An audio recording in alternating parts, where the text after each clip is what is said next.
Bonjour à tout le monde, ici Jean-Claude Sely, guérisseur magnétiseur en Suisse. Aujourd'hui, je vais vous parler de comment remonter son niveau énergétique simplement. Mais auparavant, êtes-vous abonné à ma chaîne YouTube? Si ce n'est pas le cas, merci de le faire. Vous pouvez aussi liker ma vidéo si vous l'appréciez. Et j'aimerais vous rendre attentif qu'au bas de ma vidéo, vous trouverez tous les liens utiles pour me contacter, mon site internet et mon numéro de téléphone. Il y a également le lien de Sophia Voyance, qui est une tarologue fantastique qui a fait des soins chez moi. N'hésitez pas à la contacter. Maintenant, nous allons parler des énergies et comment les remonter. Une alimentation biologique est importante. En effet, les aliments biologiques ont un niveau vibratoire élevé qui se transmet au consommateur. À ceci s'ajoute le fait qu'ils sont plus concentrés en nutriments et pauvres en polluants.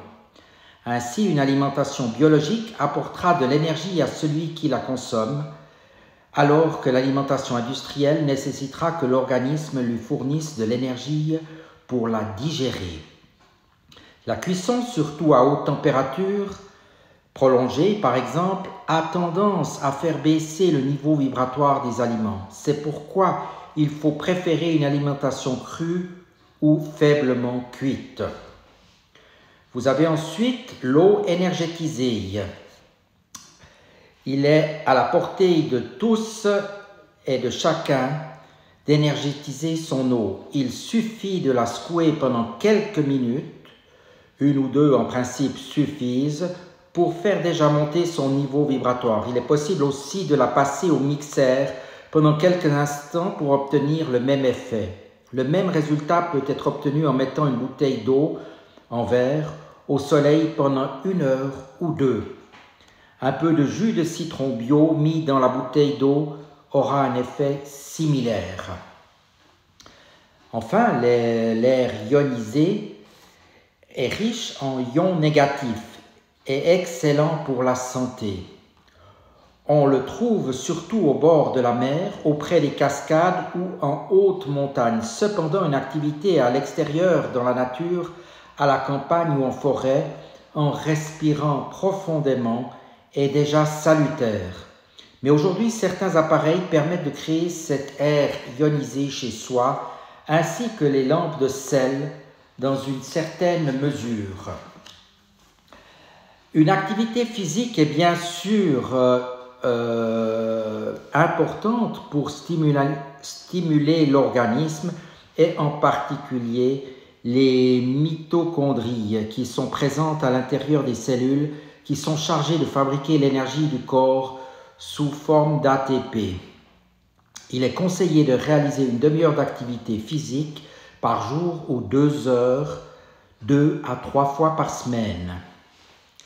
Un habitat énergétique est également important afin qu'on puisse vivre dans une habitation possédant un bon niveau vibratoire. Ainsi, elle fournit de l'énergie aux habitants, alors que dans le cas contraire, c'est l'inverse qui se produit.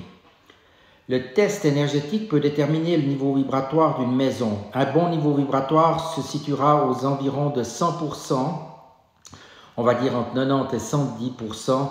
Si le niveau est trop bas, il convient de faire appel à un géobiologue afin d'y remédier ou un guérisseur énergéticien comme moi-même. Des pensées positives, les pensées de compréhension, de partage, d'amour sont des vibrations qui élèvent la conscience. Aussi, lorsqu'une personne développe ce type de pensée, autant à son égard qu'à celui des autres, cela contribue à augmenter son niveau vibratoire en attirant vers elle des énergies de vibration semblables. Et enfin, capter les énergies. Le thérapeute pourra enseigner à ses patients comment capter les énergies cosmiques ou telluriques. Il s'agit enfin de suivre quelques séances ou stages énergétiques pour avoir quelques notions. Je reste naturellement aussi à votre disposition si vous voulez effectuer des soins énergétiques à distance et vous dis en attendant à tout bientôt. Merci de votre attention.